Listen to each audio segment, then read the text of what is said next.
Hello, Mechwarriors, and welcome to the MechBay, where we fix your mech and fix your game.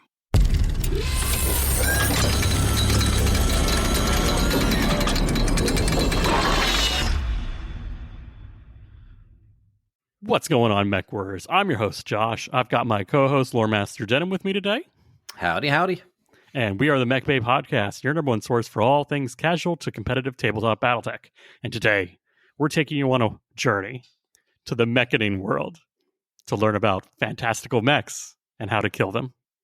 But first, as always, let's do some hobby news, hobby progress, games played, upcoming events. And I feel like this job's been taken. Like, Catalyst came in and was like, we really like Josh's news days. So they made Tuesday Newsday, a YouTube show with Rim Alternus, their community manager, to talk about all things that Catalyst is doing, whether that be through Battletech, Shadowrun, Leviathans, or any of their little micro games. Yeah, we're a little bit light, admittedly, on the Shadowrun and Leviathans and everything else they're doing. So I wouldn't say they're taking over our job, but they are definitely encompassing a large swath of community news. So this has been 2 weeks of them? Yeah, I haven't seen the second one. How was the first one? Because I try to get through it, but I'm just an audio or reading person. Like, I can't watch YouTube. So like it hits me and it bleeds off. I had it in the background, and when they said stuff that I was interested in, I'm like, oh, cool. But other than that, it was just it was a news show that was on, and I don't think it was bad at all. I will definitely have all of them on in the background, but they're long. I don't have time to just I'm not going to watch them like a TV show, but it will be on, and the things they say that interest me will grab my attention. So. I have a hard time with YouTube because of things like this. They've just crammed Battletech, like all of their IPs, into one show, and I'm like, I'm only here for a certain part of it, and I have to. Like, I know they're probably putting Battletech probably closer to the front, but still, like, I don't have an hour. Like, I listen to this podcast while I'm driving. I can't watch YouTube. That's illegal. Yeah. Luckily, my job has me watching a lot of status bars. So times like that, I could just have it on one of my multitude of monitors. Sounds riveting, Denim. Sounds riveting. Yep. Pairing off of that, essentially, Catalyst released their official CGL Discord. So this is to supplement to the forums, not to replace it. So I'm glad they've got a Discord for all the people who don't want to go searching on forums. Yeah, I joined it, and it instantly looked like it's really like almost just like reading through forums. But faster. Yeah, but faster. And I can't just Google like, hey, how does this work? No, scrolling by as there's thousands of people trying to chat with their opinion. I'm like, oh, stop. As we all know, Josh doesn't like the forums either, so. It's a no-win situation for me. Not for everybody. But that's it for news, unless you have anything else. No, I'm man. I got my head in the sand right now because so many other things are going on. Unfortunately, life is certainly going on all around me right now. So fast. You're loving it. It is. I built forts out of boxes in my house now because we've got so many packed boxes. Packing, man. Should just stayed where you were. Would have been so much easier, right? No. It was a bit bad. This house leaks. It's bad. My last place got hit by a tree and then leaked. It leaked before as well, but then it really leaked after. Let's move on to some hobby progress, though. Let's do it. All right. Hobby progress. Denim, balls in your court. Okay. Yeah. I have worked on the map for the next campaign. I've got that all squared away. I've got a mission started for that. And because of one of our After Dark podcasts, someone approached me saying that they had never heard of Robot Jocks. So I had to have a screening. So I've watched Robot Jocks yet again. And that definitely counts as hobby progress. I would consider that more like penance. No, it is the best, hands down, the best stop motion BattleTech adjacent movie ever made. Tell me a better one. Go on. Is there a better one? No. Yes. I don't know. Don't watch it. Don't put yourself through that, please. But that's more hobby progress than I did, though. Yeah, I did nothing. Yeah. It was a low bar. I was like, did Denim do anything? The answer is yes. No. I spent most of my time just looking on Fortress miniatures and games. I added a couple things to my cart. Did not pull the trigger. I put the Metal Zeus 8X, or the one with the fins, because I like the one with the fins. I want the fins for my plastic model. Right? I'm like, I do. I don't want to buy a metal one just for the fins, but I may look into somebody who does some design to be able to 3D print some fins, because that's legal. You're allowed to glue stuff onto your minis, and I want some of those fins. I mean, at least it's a different model. Like the head's different. Like it's different. Like torso modeling. Like it's not a full. Yeah, because it's got that special armor. The which one is that? Is it reactive? I want to say it's reactive. It's the one that's good against autocannons and stuff. It's reactive. Yeah. I know my stuff. I know. Yep. So yeah, added that to the cart. What else did I add? Oh man, added a stiletto for my Lyrans. See, here's the problem. I'd seen the stiletto as like a very Civil War-esque Lyran model, and I was like, ew, that doesn't look good. Looks just like a raven or something. And I was like, oh wait, there's an experimental stiletto. It has arms. It's got 2 battle mech turrets. That's right. I forgot I had 2 turrets. This is a Josh mech for sure. Yeah, I was like, I mean, the art, it looks just like a baby Mad Cat. Yeah. Yeah, are you pulling it up now? No, I've seen it. I've seen it before. Okay. It's coming back to me though. I totally did forget about the turrets. It's adorable. I liked it. I did not commit to it though. You should definitely be committed to buying mechs. The one issue was I was really interested in the Battlefield bits by, what is it? I want to say Strato on Fortress Miniatures and Games, and he was out. So I'm kind of waiting for that to restock in. Like I got that notify button, and then I'm going to just buy it all at once.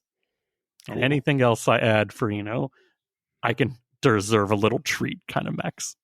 Yeah, so, bits are fun. I like bits. Bits are fun. Yeah, this is like, what is it? Like traffic cones and like little... Just all kinds of weird stuff. Yeah, it's the little stuff. And I'm like, it'll make your bases look really good. Yeah, do your bases, people. I'm talking about you, Danny. But yeah, that's it. So haven't even. Oh, that's even worse. I didn't even buy things. I just added things to my cart and let it sit there. Nothing's worse than when you go back to actually buy it and something pops up saying this item is no longer. Don't put that on me. Please don't put that on me. No, it's going to happen. Look, I've already bought all of the sylphs possible. Mm-hmm. Let's move on to games played. Fantastic. Yeah. I played so many games. How many games did you play, Denim? Of Helldivers 2. How many hours? It has mechs in there. Well, robot things that kind of look like mechs, and it's going to have a mech DLC coming out soon, so it counts. I've played. I think I'm level 22 or 23 now. So I've put in a few hours. I enjoy it a lot. So whenever I've got 30 minutes, I will do a quick mission and then go back to doing work or whatever. I want to know how many hours you've played though. I don't know. I could go check at some point, but I'm not gonna right now. Okay. I'd say, at least 20, probably more. Maybe more, just maybe. I've got 44, which is probably more than it should. But then I probably do have more than 20. Well, I just hit 20, so yeah. It hurts because I actually upgraded my RAM for that. Mental note, I did not know I was only running 2 times 4 RAM sticks. That equals 8 gigs of RAM. That equals 8. I was like, is that a lot? And my friends were like, no. I remember when my computer had 8 megs of RAM, and I thought that was the most amazing thing ever. I mean, it is. Considering I haven't upgraded RAM since 2012. Yeah. Yeah, you should just, at this point, get a new computer. As soon as I like replaced my RAM, I was like, this is how Mechwarriors feel. They're like, you should just get a new Mech. And they're like, no, it's been in my family for generations. Yeah, but the clan computers are out now, and they're fast. They're fast, but they're expensive BV-wise. They are. Are they? They're expensive to maintain. Like, no. Once you get it, there's no maintain. There's because they don't break. They don't have weird problems because they've got low RAM. When you got 64 gigs of RAM, you don't have RAM related problems. So you don't have to get more RAM. There is no maintenance aside from, I would say, every time that you update your video card drivers, you should get some compressed air and blow out like any of the fans. That's the maintenance on a good working computer. That's all you need. I had the air can on one side and the vacuum on the other, so I was just like creating airflow of dust, but also sucking it up as it circulated. I was like, I'm a genius.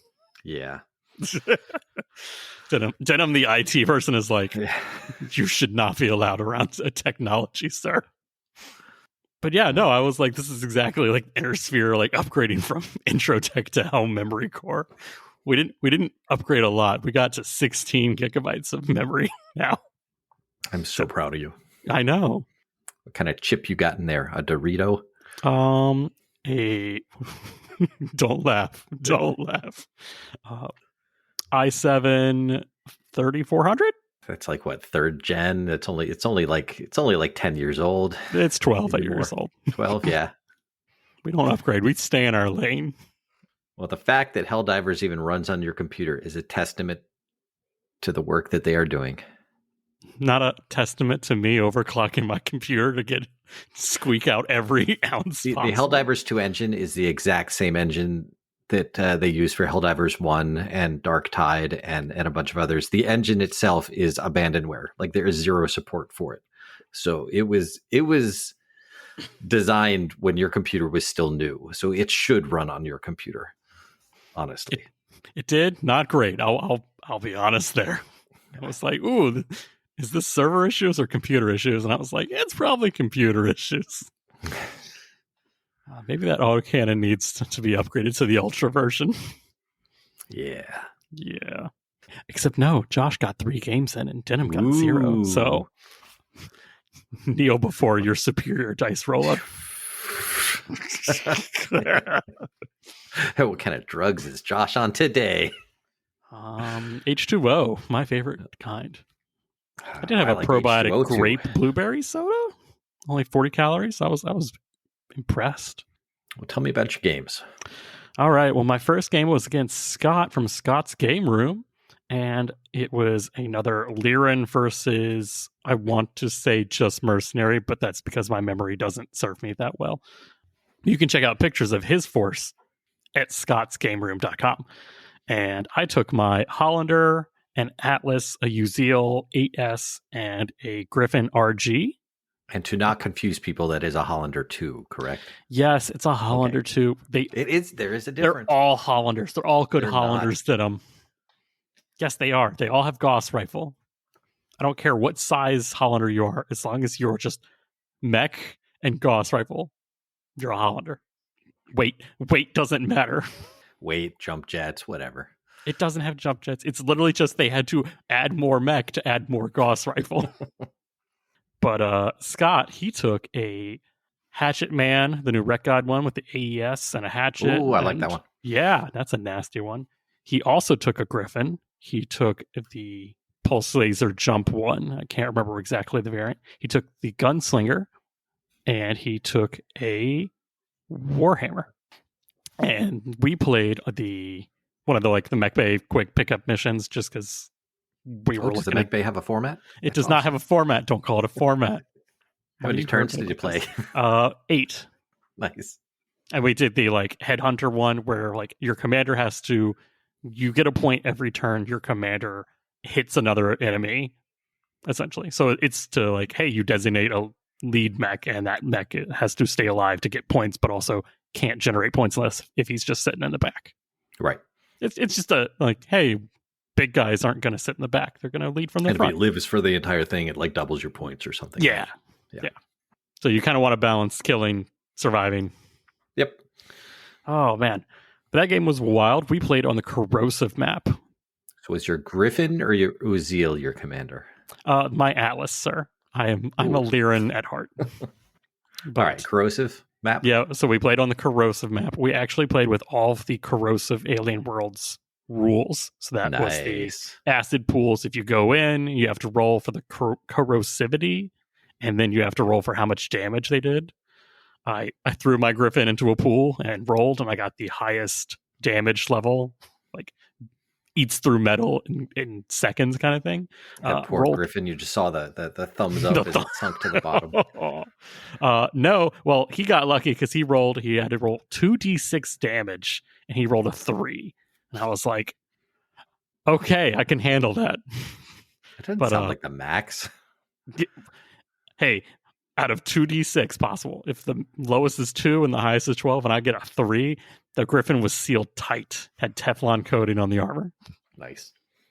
We also played with the wind because on that map, the wind affects how much of the acid gets blown out. So if you're just next to the puddles at low wind, it does damage. And if you are like within 4 downwind, because there's a wind direction. There's a wind direction, and you can actually see the spray on the map, so you know like which direction it is, to indicate that. Yeah. So we rolled. I got downwind, so that was fun. My Hollander, he ran. He was like, I don't have that much armor, but I've got a Gauss rifle, and that best sniping position is right next to that acid pool. As long as I don't roll heavy corrosivity wind, then he's okay. And he took I think 3 turns of acid damage.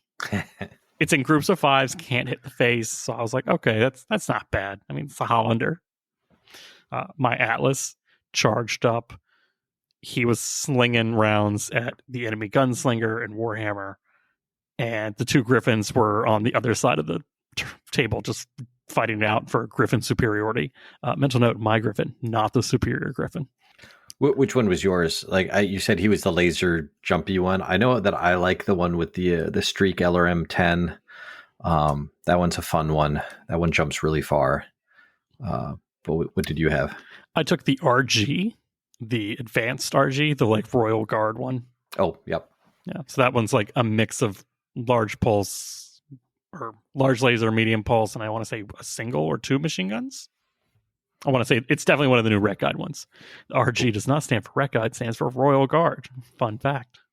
But yeah, so the Atlas was actually very impressive in the fact that it tanked the Warhammer double-firing ERPPCs and the Gunslinger double-firing Gauss rifles while it just slings back with 1 heavy Gauss rifle and some LRMs and some large lasers. Like, I was like, for the tonnage, the Atlas was taking more shots than it was giving out. My UCL was kind of like jump chasing the Hatchetman, because that's a jumpy Hatchetman with the 7X, I believe, the Hatchet, AES, some medium pulse lasers. Yeah, but the AES with the -1 to Hatchet, some nice stuff. It was. I got very lucky. His Hatchetman jumped behind my Atlas, tried to hit me. I slam a Hollander heavy Gauss rifle round into his right torso, blew it completely off. So he's lost the hatchet. Yeah. He's lost most of his engine. The Hatchetman overheats. Next turn, the Hollander gets another kill added to his resume. Blows its center torso. At that point, my Griffin is swimming in acid. Tries to flank the gunslinger, realizes he doesn't have that level of movement. He's not advanced tech. Like, he has enough movement to get out of the acid, not enough to get out of acid and chase things.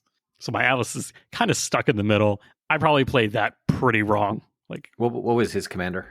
The gunslinger. Nice. Yeah. I mean, heavy Gauss mech versus heavy Gauss mech. Yeah. Yeah. My UCL did pretty good jumping around and getting back shots. I wasn't super impressed with its damage output, but I felt like it didn't have a good target for what it was supposed to do. Like it's an anti-light, I think, not a anti-heavy. Right. Like its best target would have, in my mind, probably would have been the Hatchetman, except you had the Hollander killing that. So yeah, the Uzil was just like, I don't want to say fainting to be a target for the Hatchetman for the first turn or two, but that's the best it could do. But anyways, so by the end of the game, my Atlas has killed the Warhammer with assistance from the Hollander. The Atlas gets a headshot on the Warhammer, killing that. The Warhammer then also gets a headshot on the Atlas same turn. So they both go down. Yeah, I was like, ooh, a little painful there. It's just the Gunslinger and his Griffin versus my Hollander, Griffin, and Uzil. And you only get a point if you hit a mech, not a point for each mech you hit, right? Like you just have to do damage that turn and you get a point.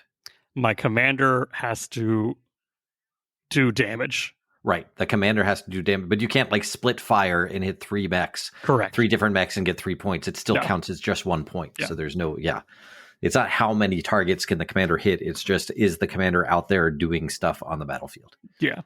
Yeah. So I'm up at that point. I'm up by 2 points, I think. Like his Gunslinger whiffed a couple shots.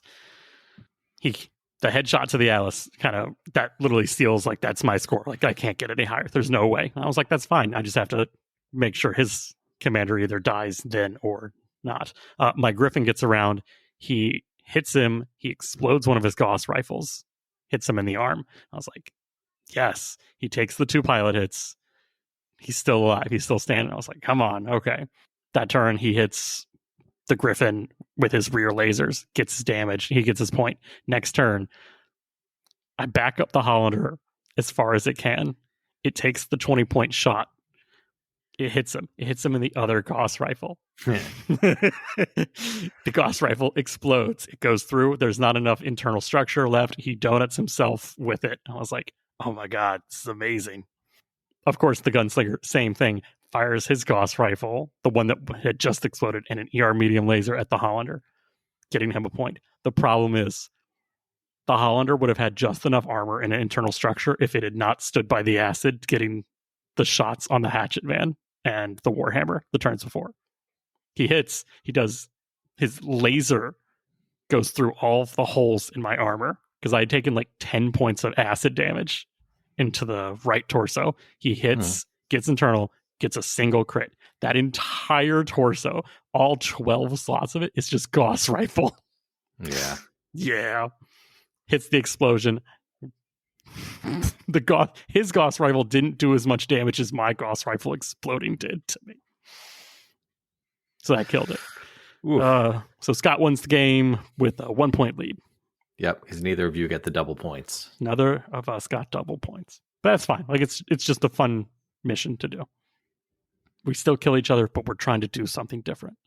Right. But it was very fun to play with all of the acid rules, because it definitely changed up how we played. Like he definitely changed how he moved. I definitely changed how I moved. And I made bad decisions that I paid for.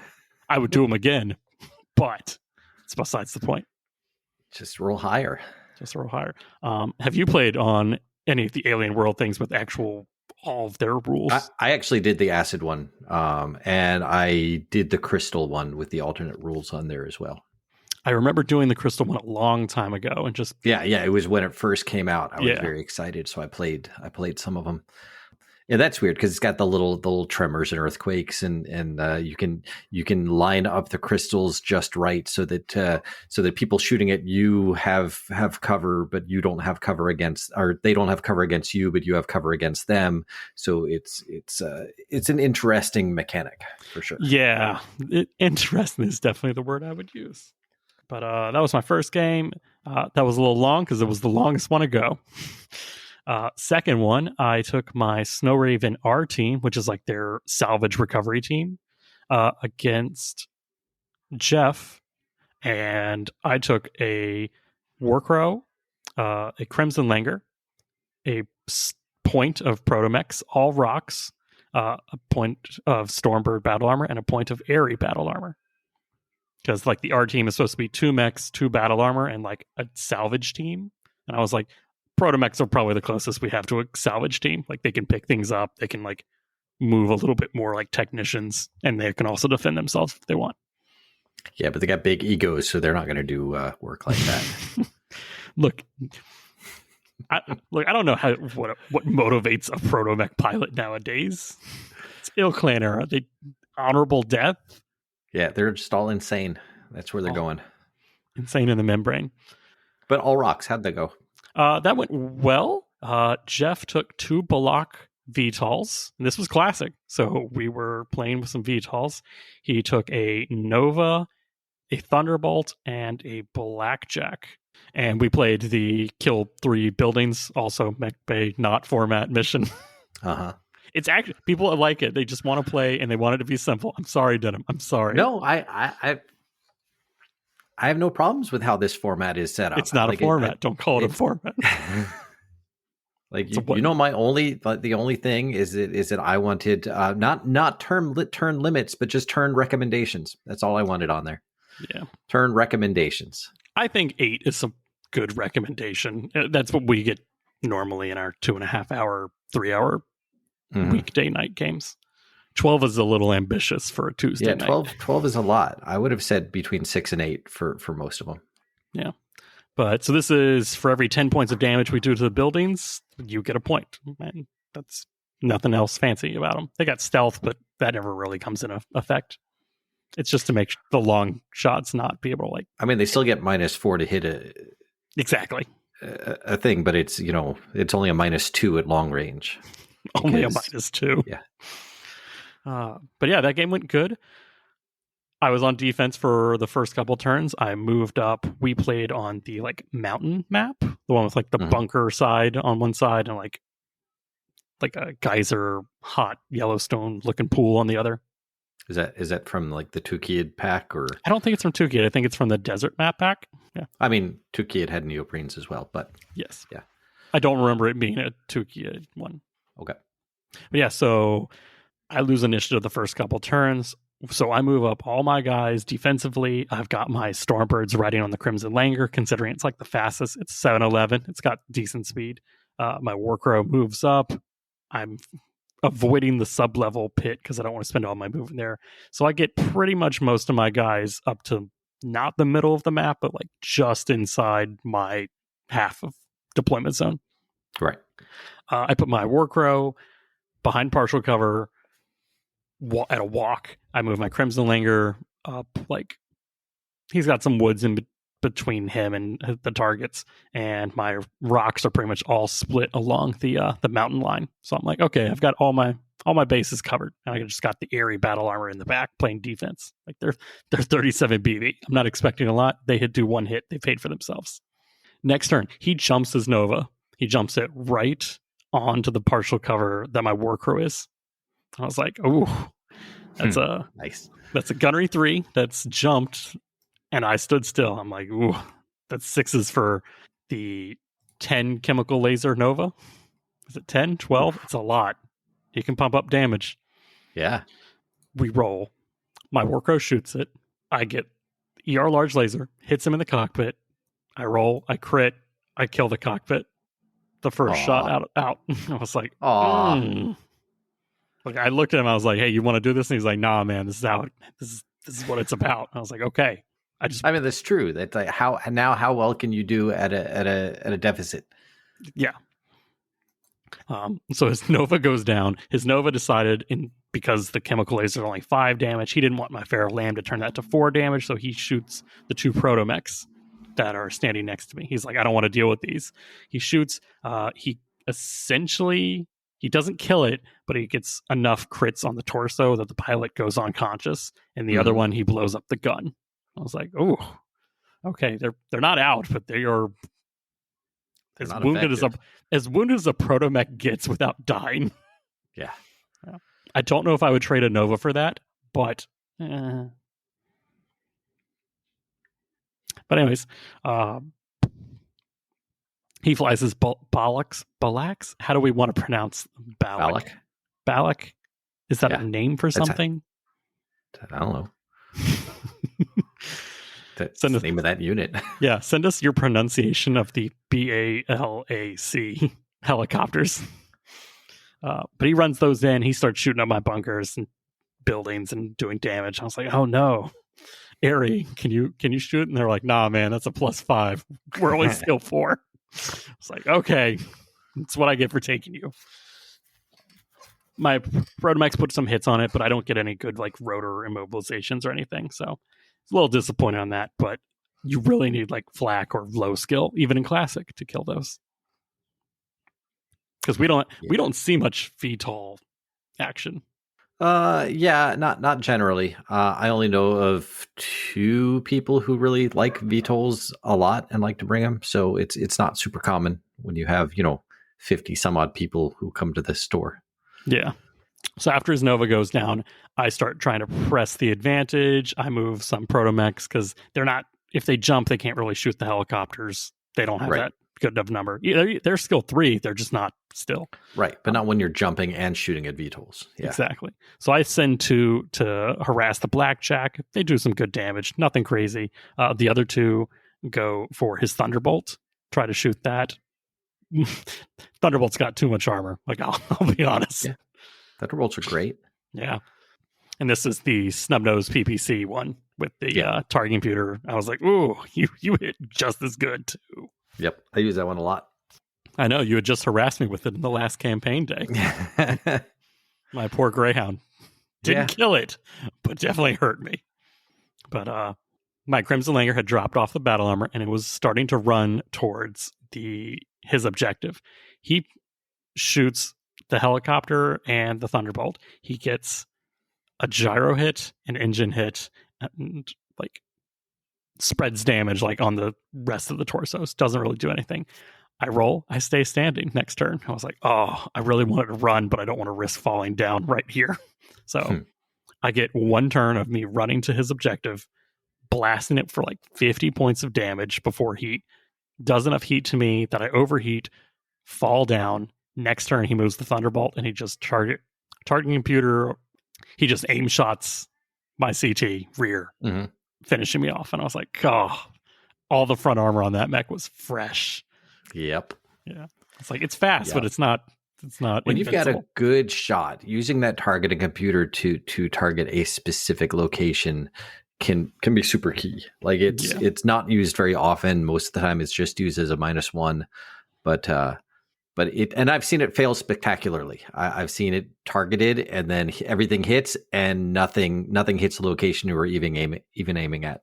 So it happens, but when it works, it's beautiful. When it works real well. Yeah. But while that's going on, the Warcrow has moved and like just completely harasses that Blackjack. Like, it's got 2 ATM-9s, and I just unloaded high explosive on him at like range 0. I was like, like, oh, that's an Artemis level bonus with 3 damage. Ooh, that's 60 points of HE point blank. It's like, I don't know which Blackjack you are, but you're not getting up from that. So I know that some of the Ill-Clan Rec Guide Blackjacks are good, but none of them are that good. Yeah. He had hit me with 2 of his re-engineered lasers, and they had done like their full 9 points, but they had hit places that like arm and right torso that were completely fresh. And he was like, yeah, like he even admitted, he's like, I shouldn't have even moved the Blackjack up. I had good range on you. Like, the Warcrow's a sniper variant, but even then the re-engineered lasers would just melt through the armor more than I could. Yeah, I mean, use the Blackjack like it's supposed to be used from far away. Yeah, I think he just knew. He's like, I need to push something up the middle, but the Bollocks were doing all the damage in the rear. Yeah. So Blackjack goes down, and next turn I send my Warcrow over to the other building and try to kill that, and his Bollocks are harassing my buildings. I was like, okay, this is just who can do the more damage to the buildings without overcommitting and dying. I mean, that's the mission, right? That is the mission. Like, no, that's exactly what you're supposed to do. It's like we put up our defense. I think the team that scores the most touchdowns is going to win this game. Yeah. So we got our 8 turns in. We decided to call it, and we were like, all right, let's add up how much damage we did. We did the exact same amount of damage to each other. Like, what are the odds? Same. Yeah, I know. I was like, we both did. I mean, it could be 10, it could be 100. It doesn't matter if it's the same. Yeah, but we both ended up with like 14.9 points after you do like the 1 point for every 10 points of damage or something. I was like, man, we really did that close, and like we both needed like 5 more damage to win. I was like, oh, one more little laser, one more chemical laser. But that was good. The fact that I couldn't kill a single Balak was disappointing, but I also didn't have the units, I don't think, to do that. Yeah, because if you took anything with a low enough gunnery and you stood it still, that his other mechs were just going to destroy that unit. Yeah. So this was a weird list, but it was also like, let me do a weird thing with a weird list and see how it does. And I was more impressed. Yes, I got lucky that game. I should not have even tied that game. I should not have killed the Nova in the first volley. Probably not. Yeah, I mean, the fact that he did that well down a mech the entire game says a bit about his list, for sure. What's that, Josh skirting by on luck and good looks? No, Yeah. I haven't heard that before. It's when you say, no one's ever told you the good looks part, Josh. Oh, I was trying to be nice. I was trying to be super polite right there. But since you brought it up. But I had one more game. I had a Mega Mech game against Sam Burling. We did a 6K game because Sam had a list that he had been wanting to try out for an event that he never got to use, and it was 6K, so I met him at the weird middle, and I took kind of the same concept of the last list, redid it. I took a Scylla or Storm Giant 3 at 3-4, and then I took 3 Rocks, the base one, and then 2 Minotaurs at Gunnery 3. So it was a like elite duo team versus his Hatamoto Catapult, Jenner, and Firestarter. So after playing 5 Rocks and then playing 3 Rocks and 2 Minotaurs, how does that feel to you? Because I hate split. I know you're supposed to be able to and you're allowed to. I hate not taking 5 of the same protomech. I like the 3-2 better than the all 5. Okay.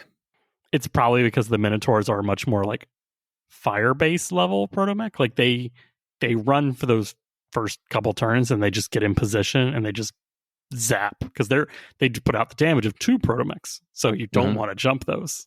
You want to get them into like a heavy woods on a hill and just use ER medium lasers. The Rocks are kind of just like harassed. They get into a good shooting position. They blast once or twice and they move to another one. They're the shoot and scoot versus the Minotaurs, stay in tank. Yeah, I think I'd rather overcommit and have 2 points of Rocks and 1 point of Minotaur instead of taking 1 point of mixed stuff. But yeah, BV considerations. Considerations. That came out to 6K. How did that game go? 6K. Yeah. Yeah. I have a Scylla. Never used it. I was like, you know what? I'm gonna use it. I'm using this Mega Mech game. It's got an ERPPC, an LB20, a HAG 30, and a heavy large laser. I was like, okay, so you have 4 weapons, and they are all big. They are only big weapons. I hit nothing for 4 turns, didn't The luck giveth and the luck taketh away. I didn't win initiative, and I didn't hit anything until like turn 5. I hit his Jenner. I hit its gyro. It stays standing. It walks. It still kicks the Scylla. I was like, come on, man. Come on. But does the Scylla fall? Scylla does not fall yet. Foreshadowing here. The worst part is I have the Minotaurs on like a perfect hill, and they're just trying to shoot the Jenner. And they're like, nope, we need 5s. We're going to roll 4s. So I was like, this is why I don't play Mega Mech, because the dice don't love me in Mega Mech. Computers do not love you. Yeah. My Rocks, though, have like 2 or 3 of them have hit the catapult's left leg, like exclusively. So I'm like, okay, I'm liking this. But me losing initiative, I'm kind of playing on the defense. I moved the Scylla onto a hill, which is something I try to really avoid. It's a 4-6. I don't want to like spend more of that movement trying to get up and off, like if something goes really bad. So his Jinner and his Firestarter are like jumping around. They're taking pot shots at it. They're not worrying about the Protomechs yet. They will, but not yet. The Hatamoto, he moves up. He gets within like one of me, and I'm just like, okay, I have to fire all 4 weapons because I haven't hit with anything. I hit with the LB-20. I hit with heavy large. I just do so much damage. I get a crit. I go through his armor, and then I get the crit. So it's like 2 crits? Yeah, that's like 2 crits. I do, I want to say a gyro and an engine. So he goes hot. He falls down. I blow off his arm. So it's like we weren't playing with any optional rules, so he's just on the ground, can't shoot anything. His catapult then hits me. He crits the hag. I was like, why is this happening to me? I just want to take Gauss rifles. Why did they keep exploding? So that explodes. I go down. Not dead, but down. And all you've got left are your stupid Protomechs. They do blow the leg off the Firestarter, and they do finally kill the Jinner. But by then, I only have a single Minotaur and a rock left against his Hatamoto and Catapult. The Hatamoto is down and dead now. Like, oh, okay. Before the Skilla had gone down permanently, I was able to at least kill that. Oh, that's right. You said the 2 crits. Yeah. I got behind there. You're fine. Yeah, he tried standing up, hurt himself worse. It wasn't pretty. I don't want to dwell on that memory. The best part came when his catapult moved back, fires at the Minotaur that's just in the streets on the map we're playing, gets the legs, blows them off, and he was like, so what happens when a Protomech gets lagged? It just can't walk, I think. It stays there. It's like, it's a turret. Yeah. He's melted to the floor now. Yeah. Exactly. I was like, he's melted to the floor. Which just means he's been promoted to turret. So he hits the catapult again, hits with one of his lasers, the rock misses, and the next turn, he kills the rock, walks over, he kicks the Minotaur, hits it, does enough damage to get internal on the torso, gets a crit, rolls the 12, gets 3 crits. That's Protomech destroyed. Mm-hmm. He didn't even kill it the old-fashioned way. No, he just rolled Protomech destroyed. Smoosh. It was fun because he did roll against a physical attack on one of the rocks earlier, and it was like the near miss against the catapult. And I was like, oh, yeah. Too fast for you. That's on a 3 and 11, right? 3s and 11s. So I can say I'm done with Protomechs for a while. I got it out of my system. All right. Then I was like, I'll hold you to that. Yeah, we'll see. We'll see. I'm not calling you a liar. But yeah, that was a bunch of games. And you technically had the campaign, if you want to talk about that. That campaign was fantastic. It was a city-heavy, building-heavy map. People were in the city. They were just trying to avoid being murdered long enough to find out what side they needed to extract on. We had some amazing stories come out of that particular scenario. People sacrificing themselves so that the 3 or 4 other teammates could get off the map in one turn. It was because they only needed to get 1 mech off to get the win, but every additional mech got them bonus points. It was an exciting scenario for sure. Yeah, I took the Greyhound for that one. I will say I killed an awesome. Yeah, you killed an almost untouched awesome with the Greyhound. Pushed him off the map. Yep, best skill in the world. And then I died horribly to every other mech. You did take a lot of damage the turn that you were trying to push him off the map. And then you did what a Greyhound does, and you ran. And you got just over halfway across the map, and you were taken out by MRMs. That was the worst part. Not that I got taken out, but that I got taken out by MRMs. With 2 MRM 20s. And he hit with all of them. If I remember right, you needed an 11 to hit, and then you rolled a 12 on the cluster. All of them hit. Every last one. And you hit every group so left torso. Yep. Which had armor when it started that fight, and it did not have armor at the end. I was like, yeah, I'm not no coward. I take an Intersphere XL made in the ISA. Yeah, so I died. I died trying to protect an urban mech. Who also died. But but it was fun to watch. Yeah. It's like, run, little urban mech. Don't look back.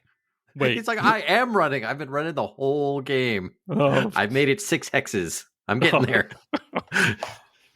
The worst part is I watched this urban mech player like, I'm going to hide here. I was like, urban mech player, you need to move. Yeah. He's like, no, it'll be great. He'll run right past me and I'll shoot him. Like, that's not how that works. Yeah. We aren't using hidden units here. You're right there. we all know where you are. You do not get attacks of opportunity either. Oh, buddy. Yeah, but that was a fun game. I enjoyed it. I had fun, even if I did get lit up by a lot. Like, yeah, a lot. Griffin, Jenner, Thunderbolt. I took down a Battle Master too. Stalker. Yeah. Oh, yeah, nobody took down the Stalker, but you ran from nobody him. even touched the Stalker. Yep, Griffin got a couple hits on you. Griffin got some. You blew the PPC off the Griffin, and he hit you with SRMs. Yep, it's a worthy trade. I punched above my weight class. That's all I wanted to do. Yeah. But no, it was a great game, great campaign day. How many people were out that day?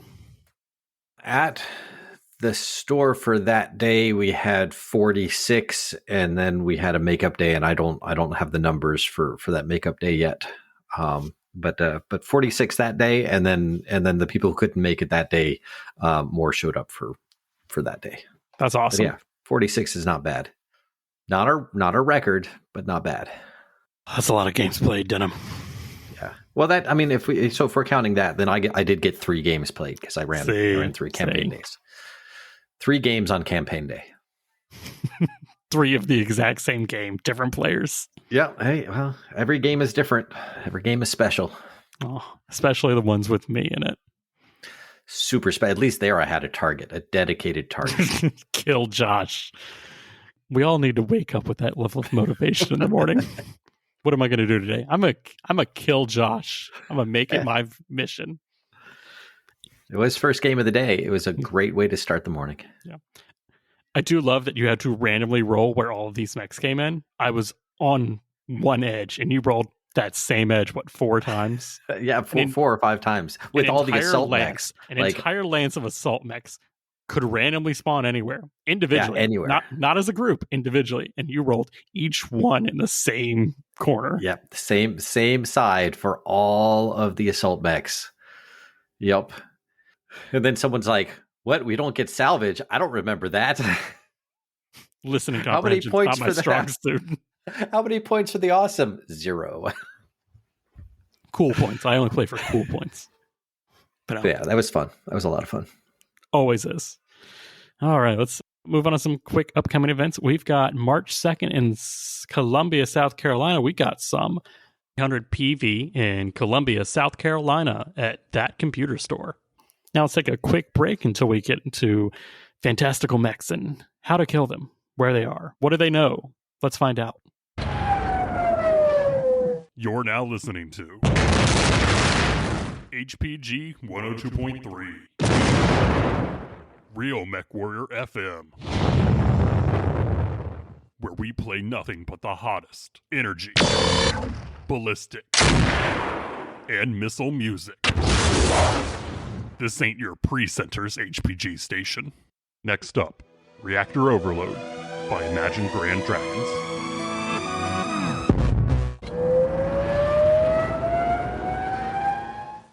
And we're back. I feel like I need to get it out there. I thought of this.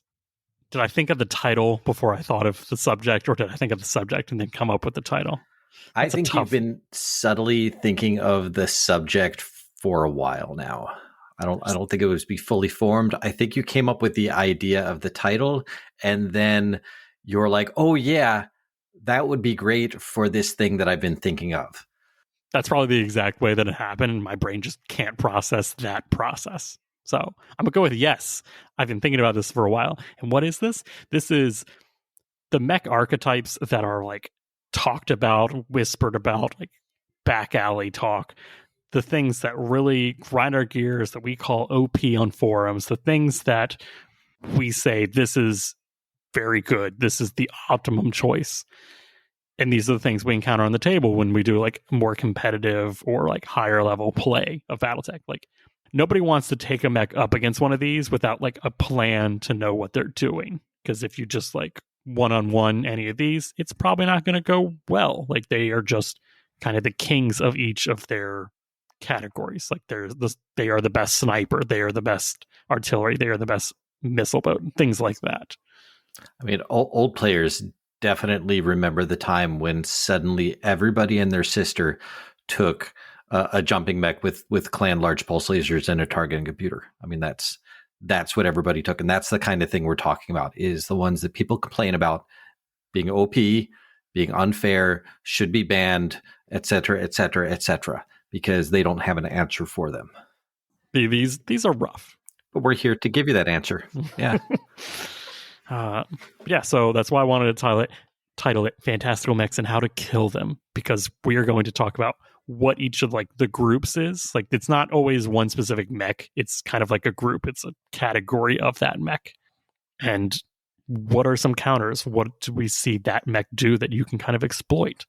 So starting off, the mech that I see most commonly that really aggravates me, I'm not scared to fight it, but I definitely spend more brain power fighting its like BV percentage than I probably should. And that is what I call the pulse jumpers. Now they come in two different flavors.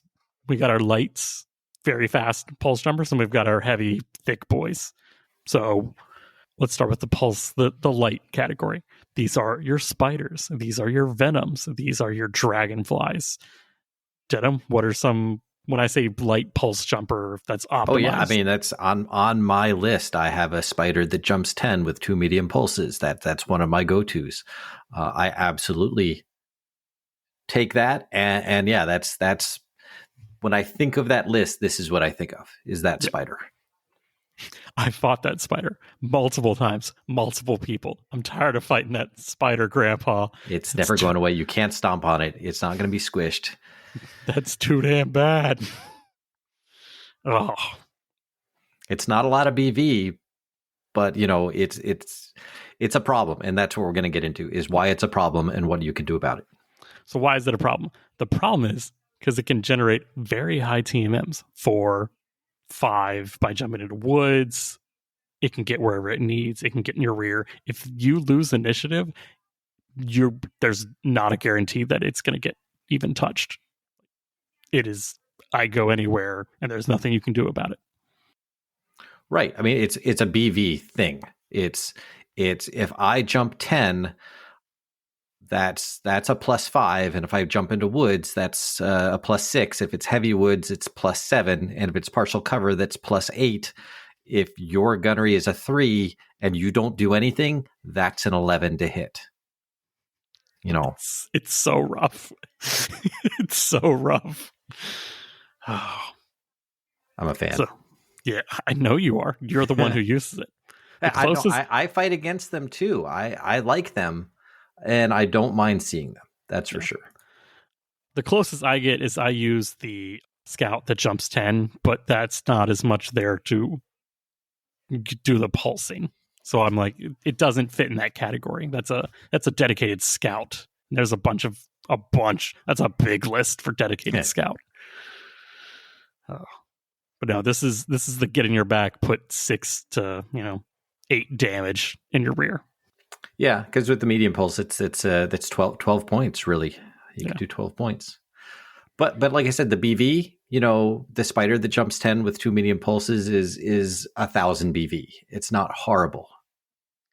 But and I'm going to get ahead of myself a little bit here. The answer to all of these, and this is what we're going to go over. At least I'm going to go over. I don't know how Josh is going to win initiative. This. Roll 12s, win initiative. That's it. All right. Outro. Thanks, everybody. No, it's math. You outmath them. That's the answer to all of these archetypes, is just math. So I don't know how you approach it, Josh, but that's exactly how I approach it. And I'll go over my methods. it really is the team that scores the most touchdowns is going to win football. It's more you need to channel your inner Hunger Games.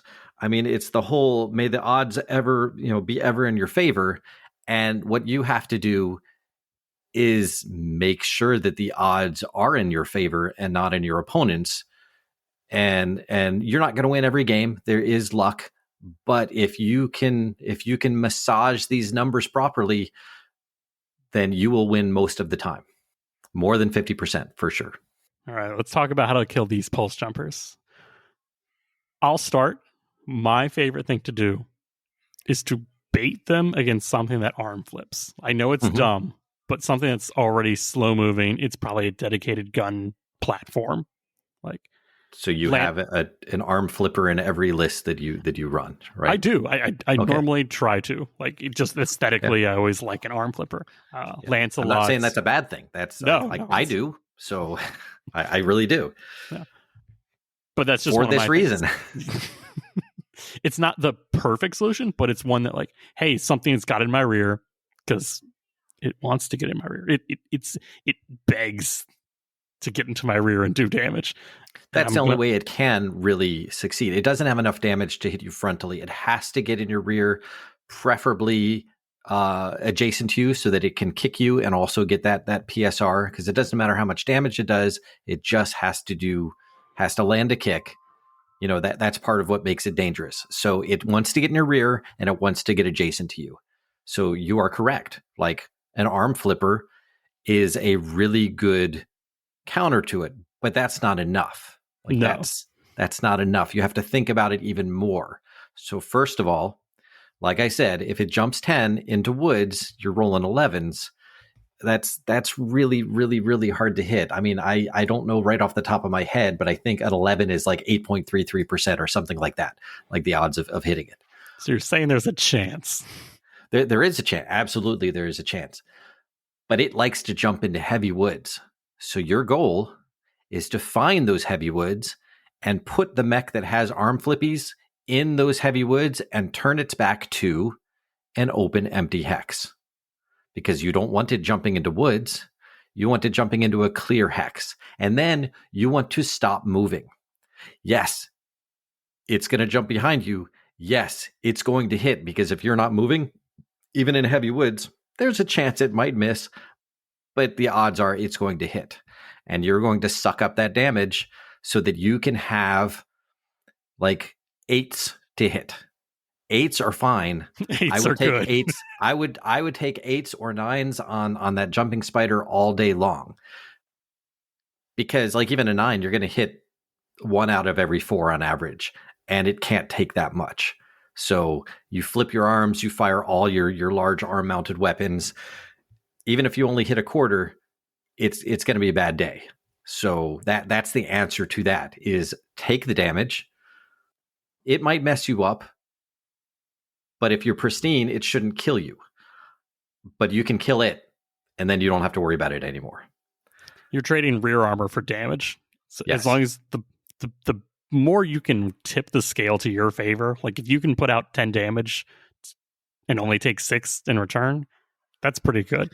And if you do everything you can to lower the number that it can get. So like I said, you stand in the heavy woods it wants to jump to, preferably make it in a way that it can't jump behind you for a full 10. So everything less is a better chance to hit. You can bring those 9s down to an 8 or a 7. And if you can get it down to a 7, then you're going to destroy it. Again, not every time, but the odds are definitely in your favor of destroying that. Yeah. But yeah, you're going to suck up the hit. You're not going to try and avoid it. You're going to let it do what it wants. You're just going to make doing what it wants to be an unfavorable number for it. I've definitely made the active choice to give it oh no, I'm on level 1 and there's a level 2 right behind me. Exactly. Please. Oh, it's so tempting. Don't jump here, step spider. Yep. And then I arm flip and I blow 20 points of damage into it. It's got no leg because I've just gotten lucky. But I'm going to put a lot of my fire on that because I'm okay, if it wants to go where it is, it's not jumping its full TM. It's going to jump like a 3. So then I can lower it down to a 7. I'm like, Right. I will overheat for 7s to hit that spider or venom or whatever. And also remember that it's not, when we play Battletech, unless we're doing Solaris, it's not 1-on-1. You have a team. So on that turn that you've made it unfavorable and they jump behind you, take advantage of that with other units of yours. Get other ones into position where they can kick it back and also put fire into it. Spend that one turn to just delete that harassing mech. Just delete it. And then you don't have to worry about it anymore. Because the more things you shoot at it, the more odds that you're going to hit. And something light like that, you're never going to have better odds to hit it than it has to hit you. And that's really what you want to do. Like to win Battletech, the real secret to winning in Battletech is to, like I said, to move the odds in your favor. And normally that's make your 2-hit numbers 6s and 7s and their 2-hit numbers 10s and 11s. With a jumping mech, you're never going to have that happen. But then you have to look at the odds and say, well, I'm going to have to hit it 2 times before it hits me 8 times to do potentially crippling or killing damage. So what number do I have to get to make it so that, I can hit it 2 times before it hits me 6 times? A 9? Absolutely. An 8? Even better. 10s or 11s? Probably not. So even though they're going to be hitting you more often, you just want to get your number low enough that you hit enough times. So don't look at the number and say, oh, well, I can never hit you because I always need 9s. You're going to kill them if all you need is 9s. 9s are pretty good. I'll take those odds. So that's the light side. Right. Now I wanted to flip to the other side of that coin, which is what I call the heavy jumpers. And these are things I see a lot more often just because they are pretty good. But I think a lot of people could I've literally seen these mechs called cheese on the forums. Like, absolutely. The Viper / White Raven, it's all large pulse lasers and it's a target computer and it jumps for 8. It's got improved jump jets or something like. Yeah. There's a Nova Cat, same thing, improved jump jets, 466, all pulses, target computer. Uzeal 8S. I've had a friend mention that he hates fighting that. And I was like, why is that? And he's like, it's a 588. It's 4 medium pulses and a streak 6. Like, it jumps as long as the streak doesn't hit. It's fine on heat. I was like, yeah, you're right. And yeah, even the Turkina. I've seen people call the Turkina with large pulses like OP. I was like, what are you talking about? So yeah, the heavy jumper pulses, like, right. They're not harassers and annoying. They are jump behind you and you're probably going to die if they get behind you. They are much more of a mainline battle threat. Right. Denim, when I run my White Raven against you, my Viper, because you were there for the inception of the Viper. Oh, yeah. I remember when it didn't exist and then it did. Yeah. And then it did. How do you fight the Vipers and stuff of the world? It's honestly the same thing. The big difference is that the spider that I run, the BV is like 1,000. The Viper, the White Raven, like its BV is closer to 4,000 because you're paying for the large pulse, you're paying for the targeting computer, you're paying for a mech that size that can jump that far. There are balances that are made. Now, BV2 is not perfect, and we all know it's not perfect, but honestly, in my opinion, it is good enough. If somebody has that mech and you've built a good balance of units, you are going to out-ton them, you're going to out-weapon them, and you're going to out-armor them. You are. So yes, you're going to get probably one of your mechs destroyed, but it's the same concept. You find the heavy woods and you stand in it and don't move and make sure that your back is facing an empty hex, just like against the spider. The difference is that you need your team in position to punish that mech who gets behind you. If it doesn't get behind you, that's fine. You guys, everybody's just trading fire. You're absorbing it on your greater amounts of armor. If they take the bait and get behind you, your team needs to be in position to punish and delete that mech. So it will probably take the mech it gets behind out, but you're going to cripple or destroy that mech as well. And then you're in the lead because the mech it took out probably isn't worth as much BV as that one mech that you just took out. And now when tonnage was how we balanced it, yeah, this was horrible. This was just, this mech could have been one of the reasons why BV2 was introduced. Like for real, they showed how broken the BV system was, BV1 was. But with BV2, it does actually pretty much balance it. So if you have an appropriate amount of BV and you use the proper tactics to mitigate its advantage for jumping and firing pulses, you will be able to destroy that mech. And well, hopefully the mech that attacked you is alive, but use it as a sacrifice and know that it's going to be a sacrifice and treat it as such, but make that mech pay with all of your other mechs. You need to focus fire down those mechs, even if they're going to be slightly harder to hit than other targets. Don't be fooled. Don't be tricked into spreading out your damage. Focus fire on that mech. And then they're going to lose like a lot of their whole key plan. Like they can't do the thing that they do that annoys you, and then you won't get annoyed. And you'll be able to clean up the rest of them using normal tactics. See, this is when I know like I'm an inner sphere pilot, because I just can't imagine running 4,000 BV, which I did in that 6K game. I was like, oh, this is a 3-4 assault mech. And I was like, oh, this is the same price as like one of these jumpy boys. Like that's 3 to 4 other mechs. They just need to get lucky once. I need to get lucky every single time. Yeah, exactly. Like I got outnumbered, I got flanked, I lost initiative, and I had mechs in my back just waiting to unload. They were only doing 10 damage to my 20. Yeah. I was doing more damage. But if both of you get a headshot, you're dead, and they still have 3 other mechs. Yeah. They only needed to get internal on one of my locations to hit ammo. Now, the pulses, they don't have that same problem. But they hit anything. They hit a gyro. They hit a leg. They hit a hip. Anything in the leg, anything in the internal CT, right T, left T, like engine, anything, cripples it instantly. They paid for BV that they'll never get back. And I will trade an entire inner sphere heavy, which is less than half the cost of these. Correct. Don't be worried about losing the one mech, because you have paid for it at least twice over. And if they take one of those in a 700, 7,500 BV game, that's more than half of the, what else are they going to have once that mech goes down? I've ran it. I didn't have much. Yeah. It's literally the all your eggs scenario. Like there's not even any good, like, this weapon counters this. It's like, no, it just pays for it. Like they take this. Now, if you can't dick around, you really can't. Like you just have to, like, it's that one turn they lose initiative, but they're still trying to be aggressive. Punish them.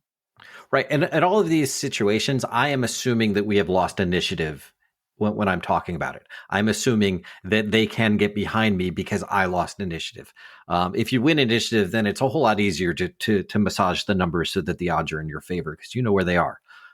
So this is all, if you're a normal Battletech player and you lose initiative 8 out of 10 times, what do I do? So yeah, you let him get behind a mech. You don't run or jump your mechs. You keep them walking or standing still so that they have the best odds of hitting the target. And then you just concentrate all your fire on there. It'd be nice if there were 7s, but even if they're 9s or 10s, you're going to hit if you throw enough firepower at this. And once it's down, I mean, then the odds are really in your favor because you outnumber the opponent. You outnumber him, outgun him, outarmor him. I think we've covered pulse jumpers, the both flavors. I think so. Don't go halvesies. Don't go half in. Fully commit. That's really the answer. It is. Trust me.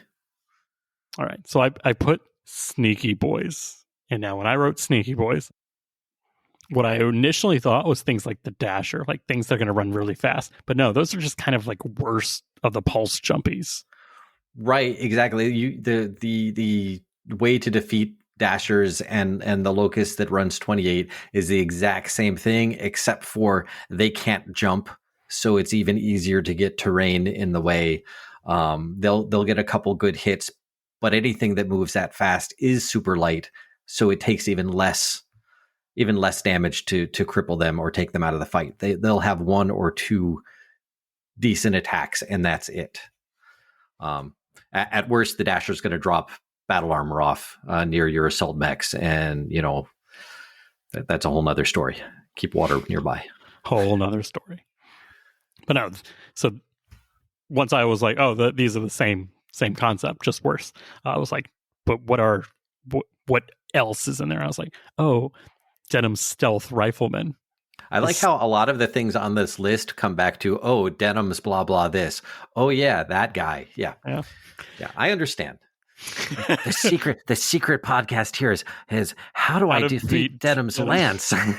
Well, last episode was Dustin's intro to lore, which means the next episode is how to kill Denim on the tabletop.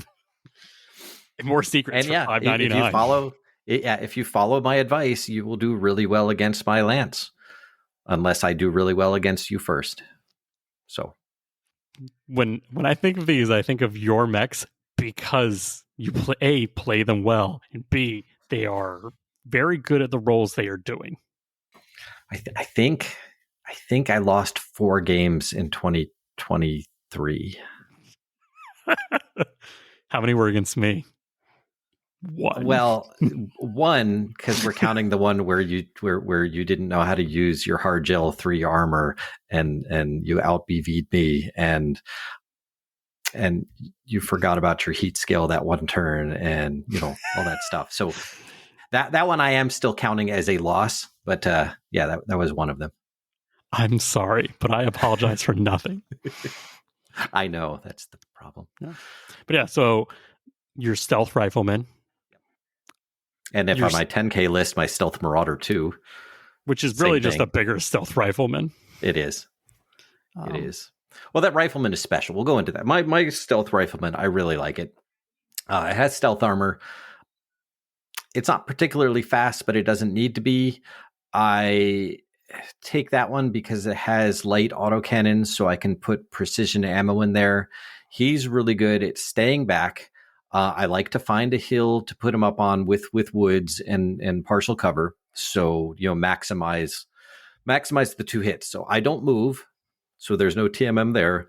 But with the stealth armor at long range, I can still get a 4 or 5 TMM, even though I didn't move. So if anybody with a 4 gunnery who is walking, that goes to a 5. So they need a 10 to hit me at long range.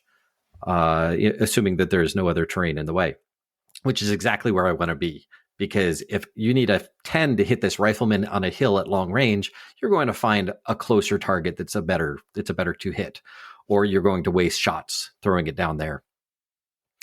And the rifleman is great because it's not trying to shoot at the heavy mechs; it's taking on the light mechs. It's got a targeting computer, it's got precision ammo. It is shooting, since it's behind everybody, it's shooting at the light fast mechs who are getting behind my other units. And if a light fast mech gets behind it, it can flip its arms and get that -3 to hit it as well. So it's fun and I like it a lot. But it does have a secret weakness. I've tried to use these, like the stealthy, I don't even want to call them sniper mechs, but the stealthy second line mechs that are just, they get into an optimum firing position and they stay there. And they're not tough, but they're not. Yeah. I don't think he's lived in a match against Jason Hansa ever. Like he takes those out fast. And the trick is you get not your lights because of the targeting computer and the precision ammo. He actually excels at taking out lights. But any mediums can take those AC5 hits all day long. And once you get into the short range where the stealth armor doesn't work, he doesn't have the staying power. He doesn't have the maneuverability. He doesn't have the TMM, and he doesn't have the damage output. See, he is great against light mechs, but he can't handle a medium mech or heavier. He just can't. Yeah. Or, I dare say, 5 protomechs all surrounding him, which you've never, ever done. You've never brought your protomechs all the way over to the rifleman to surround him. And if you had, I'd be like, well, I guess he's toast. But never, not once. Yeah, swarming him with... But that's a weird case because not a lot of things have that.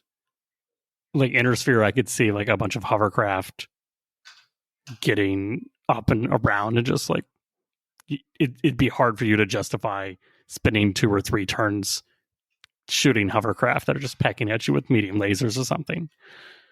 Like the stealth marauder that just sits back. Yeah, I could kind of see that needing a little bit more, like a medium mech or 2, just kind of dance it around, hitting it, pecking, waiting until they get lucky. But the Stalker is definitely much more. No, sorry, the Marauder is definitely much more of a main course battle line than like a Blackjack or a Rifleman or something like that. Yeah, I like a Rifleman over the Blackjack all the time in almost every situation. But yeah, I mean the stealth armor it generates 10 heat to use every turn. Once you're in short range, it doesn't matter. And even medium range with a +1, it's not worth the 10 heat that it generates. So it can't put out as much damage as you think it does. So yeah, just get somebody close, but it doesn't have to be a heavy guy. Just any of your workhorse mediums will take that down. What do you think about hitting it with Infernos or Plasma or anything to try to mess with the heat scale? 100%. If you've got Infernos or Plasma, anything with heat, in that case, I would definitely even get a light in there, just because if I can hit it, even if my light mech dies to it, it's not going to be able to work the next turn. Either it's going to have to shut off its stealth armor just because of the heat, or it's not going to be able to fire anything, and then you can feel free to maneuver your mechs wherever you want because it can't do anything. Anything that generates heat is a problem for it because it's hot. What about artillery? I know it's advanced rules, but normally these are mechs that aren't moving more than any sniper. It doesn't matter if it's stealthy or not. Any mech that uses sniper tactics, just sits on a hill. Artillery is fantastic for that because once you dial in artillery, you don't have to roll. You're going to hit that hex every time, and it's going to be a problem. It's guaranteed damage every turn. It's exactly what artillery works best at in BattleTech. It's finding a place where a mech is going to be all the time and punishing him for it. That's what it does. Artillery is the great equalizer. We just don't want to admit it.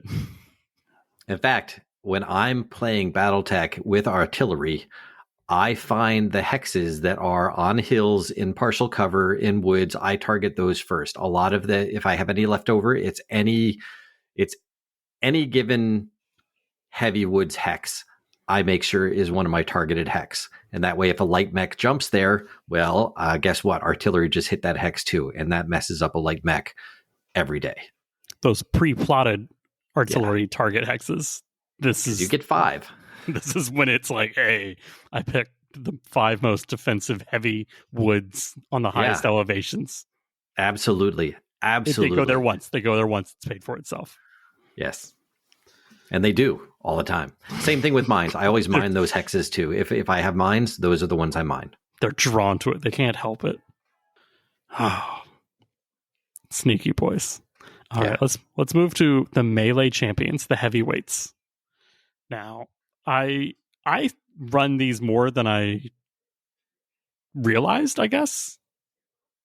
But these are things like the Night Sky, the new Contio. There's the Crusader with the 9BR Crusader. Yes. And what does the 9BR Crusader do? That Crusader, when it's got TSM, so when it's hot, it can go 6-9, and it has 2 claws. And when it's got TSM activated, those claws do 20 points of damage each. So it runs up to anybody and punches them for two 20-point groups on the punch table. It has done some work. So what was I going to say? I was going to say something about I don't it. know. Yeah, no, it's got TSM. It's got the claws. It runs 9. Yeah, there's one other thing. Can't remember. I'm sure it'll come up as we talk. Yeah. So, yep, I love that Crusader.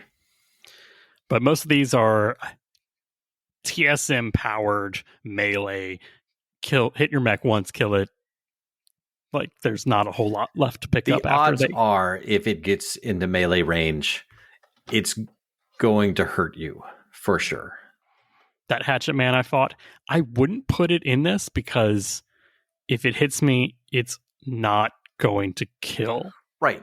All of these mechs right here, the Night Sky, the Contio, the Crusader, one punch on the head kills you. Period. One punch. Contio does, the Contio does 12 points with a punch. The Crusader does 20, and the Night Sky does, I believe it's 13 or 14. Yeah, there are different TSM. variants that get even higher. Yeah. But even without TSM, it's still a headshot kill. So also all of these, you want to have it having a higher piloting than gunnery. So instead of a 3-4, you'd want it to be a 4-3, or better yet, a 4-2 for sure. Those 4-2s, man. I fought a Cudgel 4-2. My mech did not survive. Oh, BV wise, I think a 3-4 Crusader is more expensive than a 4-2 Crusader. So it's that piloting skill. That's when it gets scary. It does. Yeah, but there's a real easy way to hurt these. Well, yeah. Hey. First of all, step 1, don't let them get into melee range. Yeah, literally don't play with them. Don't engage. Shoot them before they get to you. Boom. Roll 12s, win initiative. TSM 1s, just like the stealth ones, you hit them with as much extra fire as possible. Obviously, it does not affect their melee attack if they do get into melee range with you, but it really messes up their math when trying to keep that TSM. So instead of being a 6-9, suddenly it's a 5-8 or a 4-6 because, heat. Or it's shut down and ammo Or it's rolling. shut down. Or the ammo explodes, things like that. It's a tough, getting exactly 9 is actually a tough balance because heat sinks, you have to shut those off at the end phase for them to take effect the next turn. So you have to guess. You have to guess what your heat is going to be the next turn. So a single Inferno SRM can just ruin your day. It's so funny. It's like, this does 2 heat. And the person just across from me was like, why would you do that? Why would you hit me with 2 heat? It's like, now, you obviously can't always just say, well, I just won't ever let them in melee, because you can't. Matt learned that with the Crusader. He needed, I think, 8s to hit me, 7s to hit me with my Crusader, and he never rolled above a 4. In the turn that it was running towards him.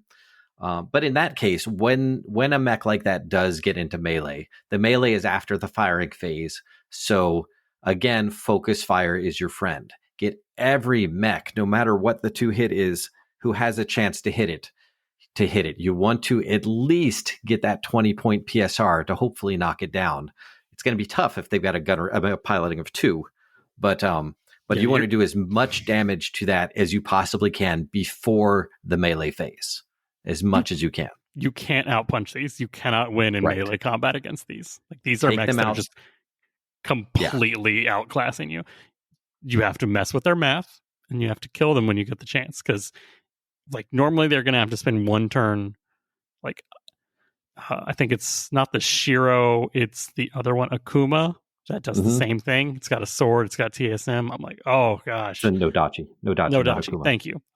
Yeah. The other one. I pilot the Nodachi, so Yep, it's great. It's got that sword with TSM, and it can do headshots for sure. It's painful to fight, and I could have won that entire game with a single SRM2 with Infernos. With Infernos. Yeah.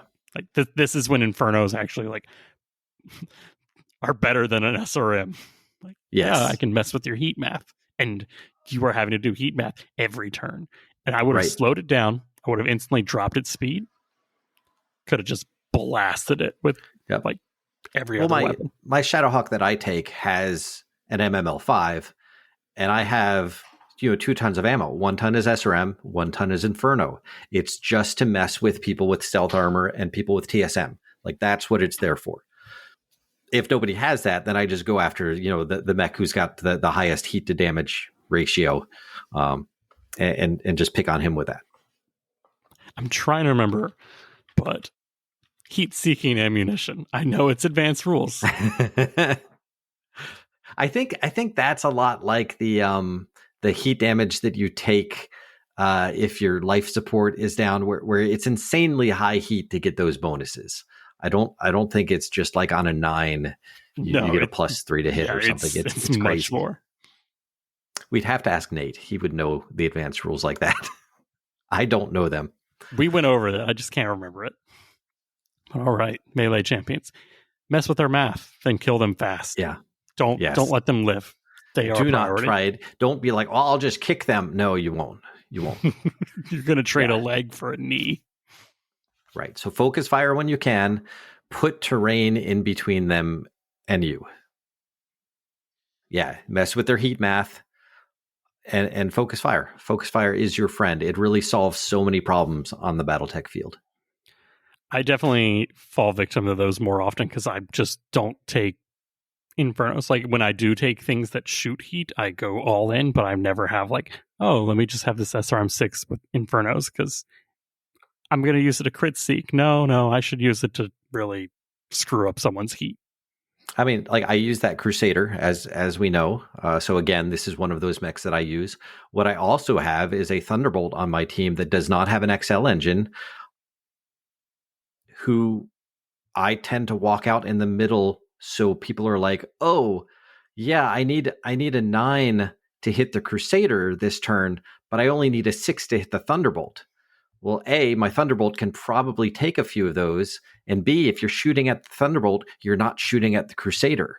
So I like to have one mech that I intentionally have a poor TMM just to make it a nice target, just to throw people off, just to get people to think I'd rather go for the sure thing than the lucky shot. And that's another way to outmath people. It's changing the odds in your favor. Nobody outmaths the hut. That's right. But no, I like it. Let's move on to the opposite side of that, the tanks. These are the mechs the tanks that just, the person takes them and they just want you to shoot at them. Like, they are happy filling in bubbles. Why? Because they normally have more bubbles than they should. Yep. And I will be honest, these are the ones that I actually have the most problems with. That Hammerhead, I love playing it. I love playing it because I've played against it and I know how frustrating they can be. And I'm like, I want that. I want that on my team. That's what I want. Yeah, it's why you take the hardened stalker. Yes. Well, you'll never see me take the hardened stalker because here's the detriment. High BV, again, because hardened armor is high BV. They are not mobile because the heavier you are, the slower you're going to be.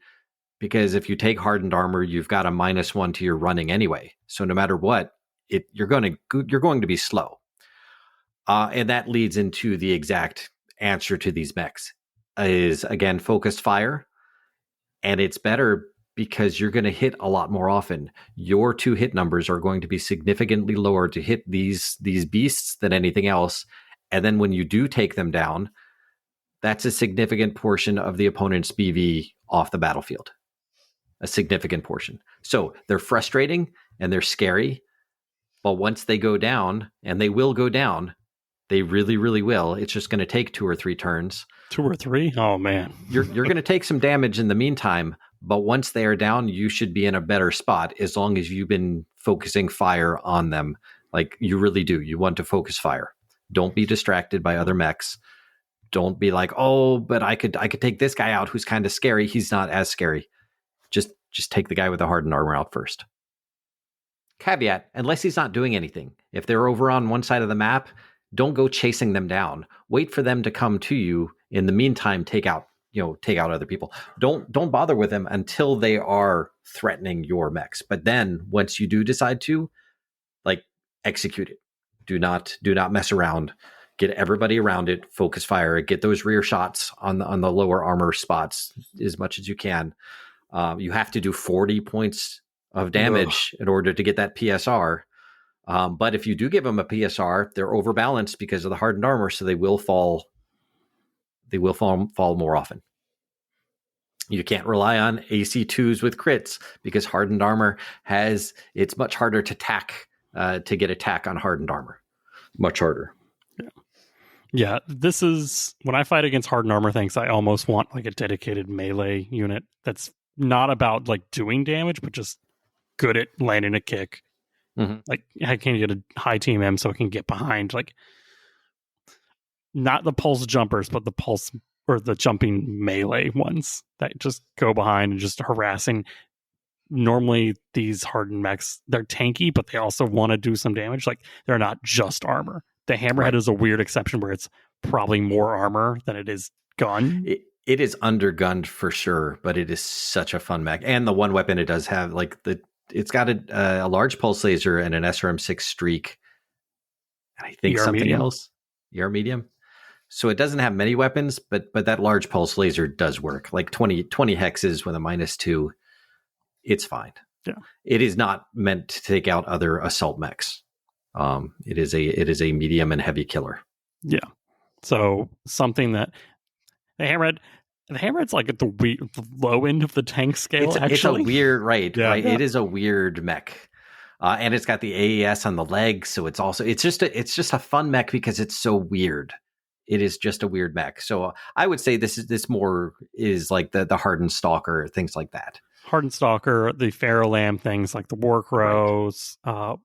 One that I don't see very often, but I feel like we will eventually, is the Hardened Armor Mad Cat Mark II Enhanced. And there's probably going to be more Hardened Armor mechs coming. Like, there's not many, but... Also, re-engineered lasers ignore the Hardened Armor effect. So use those, if you've got a couple of those, if you've got a couple of variants where you're like trying to decide and one of them has a re-engineered laser, and you might want to take some. Because it's a whole lot easier to get 20 points if you're using re-engineered lasers. They ignore the special properties of all those fancy armors. That Blackjack that I fought this week with 2 re-engineered lasers, I was like, each one does 9 points. They get an innate -1 to hit. 2 of those hitting is 18 points. I don't care like where you're hit or how much armor you have. I only need to do 4 normal damage to cause a PSR. So I need to do 2 re-engineered hits. It's not easy, but these are slower mechs, so it's more likely than normal. Right. Again, the hardened armor mechs are going to be slower, and with a -1 on re-engineered lasers, it's even easier. The odds are going to be in your favor. You're going to hit with them as the game goes along. Yes, you might get unlucky, but in general, the odds are you're going to hit more than you're going to miss. So re-engineered lasers, big plus. I would say re-engineers are actually probably the priority. Like, that's your best bet. Second is just forcing physical attacks.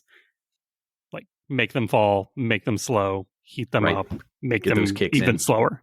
Right, yeah, you get some heat on there, and it's so bad. You get them down to a 3-5. They're only a 3-4. They can't get a +2 TMM no matter what.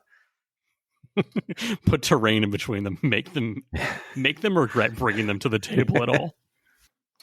Because again, you're going to pay for them in BV. Once you take them out, then the opponent will be in a BV deficit, and then you just use normal tactics to clean everything up. Normal tactics being win initiative, roll 12s. at least we're honest. All right, this one comes up a lot. These are the hardcore missile boats. And by hardcore, I mean that longbow that has a whole bunch of MMLs. I'm talking about the Archer CS variant with 4 LRM-15s with Artemis. 15s with Artemis, right. Like that one's on the low end. That's very good, but it's not unbeatable. The Viking 2C, the clan one, with all the we've seen the picture. It's just right. LRMs. That one can like flip its arms, and it has the LRMs are in the arms, right? Yeah, so it can even flip its arms and shoot things in its rear with no, because that's a big thing against missile mechs. Get your faster mechs in there into the minimum range. But with clan LRMs, you can't do that. With MMLs, with SRM ammo in there, you can't do that. I'm gonna be honest. Like, I've fought against these guys. I've very rarely ever actually gone down to them. They've been more of an annoyance. They're scary. There's a lot of missiles. We fight in the shade. But with only a few exceptions, they haven't ever been the ones doing all the damage or the killing blows. The exceptions are if you get into short range with that MML longbow. I've seen heavy mechs just disintegrate. I fought against Brad, DVNID. He's ran 2 longbows with the MMLs, and I was like, okay, there's not like every range is covered. This is going to be rough. And it was very rough. Yep. Because that was like doubling down. So I was like, I struggle. Like, I get lucky against these. That is my tactic, and it's not a textbook procedure for how to deal with these. Right. What I do, anything with enough missiles to actually be a problem is normally on a larger chassis. Larger chassis tend to be the heavier, slower mechs. Therefore, I default to my striker mediums, the ones that can jump 5 or 7. So I use my speed to make my TMM higher than their TMM. So my numbers to hit should be in the 7s, while their numbers to hit should be 10s or 11s. That's what I'm aiming for, and that's how to defeat them. You just make them miss you more than you miss them, and you're going to get through the armor. You're going to start hitting their ammo bins, and they're going to explode. Yes, sometimes they roll a lot of 11s and they do serious damage on you, and you lose that game. But if you play them 10 times, you will beat them 7 out of 10 times. It's just how that works.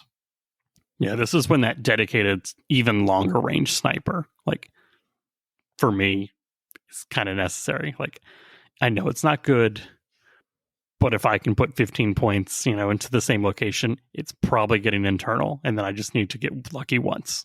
Yeah, I like that. I get that for sure. It's not great. Well, if you look at my lances, I don't tend to use mechs with ERPPCs or Gauss rifles, and I think it's just because of the BV cost. I like to use mobility and VSPs. I like VSPs a lot. Anything that I can do a lot of damage with, but also stay mobile. Because, VSPs are nice if you get in close. It's a -3 to hit. And since I like to jump a lot, that counters the 3 for jumping, which means that my 2 hit numbers are higher. And I would rather kill them with 1,000 paper cuts than trade missiles for Gauss rifles. That's just my personal preference. I agree. So yeah, mobility is the key against those missile boats. You want to make it hard for them to hit you. You want them to roll a whole bunch of missiles and only hit with 10 or 20% of their shots. It's when your TMM is so low that they hit with 75 to 100% of their shots that the problems occur.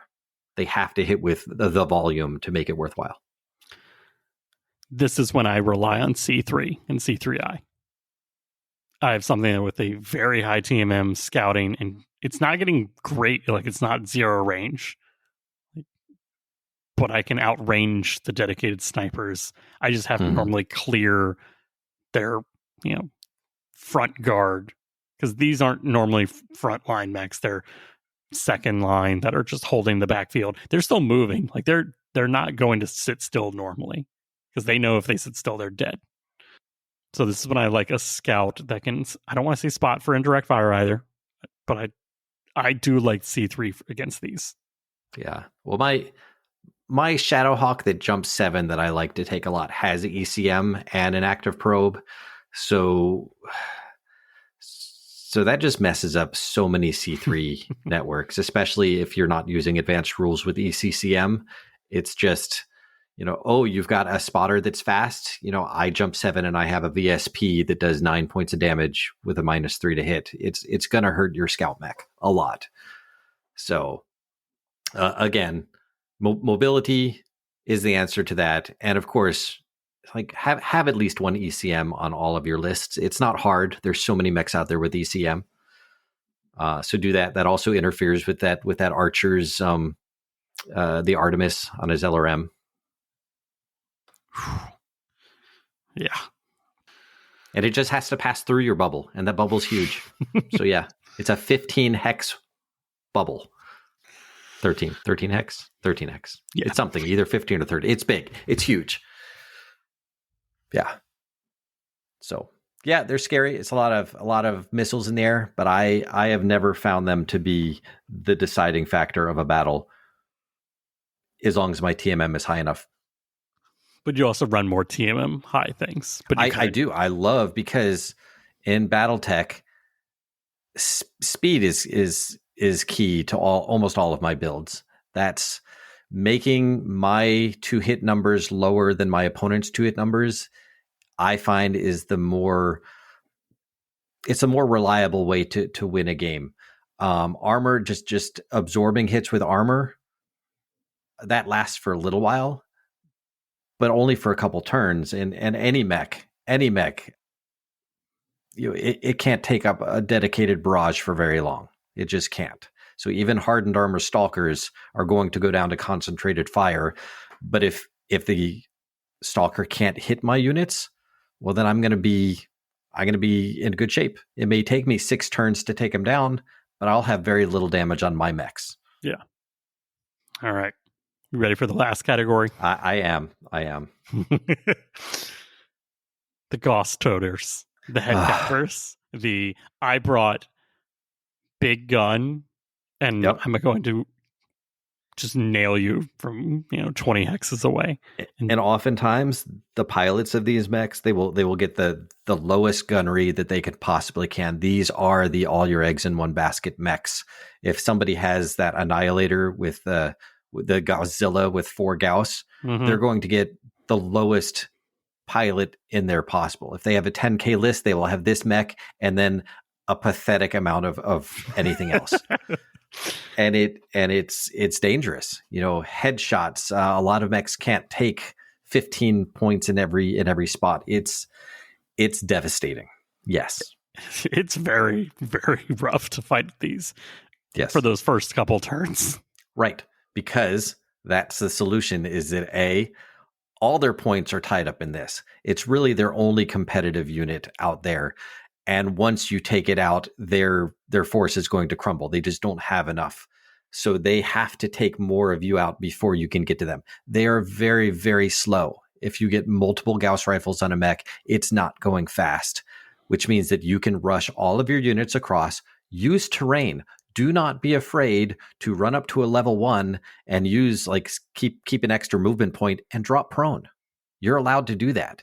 You make it easy PSR to stand up and then keep going the next turn, but use that terrain so that they cannot get shots off at you, because the less they shoot at you before you get up there, the better. Once you get to them and you surround them with all of your forces, yes, they're going to get some shots off at you. Let them, because you might lose 1 or 2 mechs. But surrounding them and having 3 or 4 mechs all in melee kicking that mech, it's going to fall. You're going to do a lot of damage to it. You're going to kick a leg off pretty quickly at that point, and then it's no longer a problem. You will always outnumber an opponent who has one of these mechs. These are the Annihilators, the Stone Rhinos, the Gunslingers. I beat these by being faster. I can take so much more of the battlefield in the turns that they need to move to get set up in their firing position. It's wild.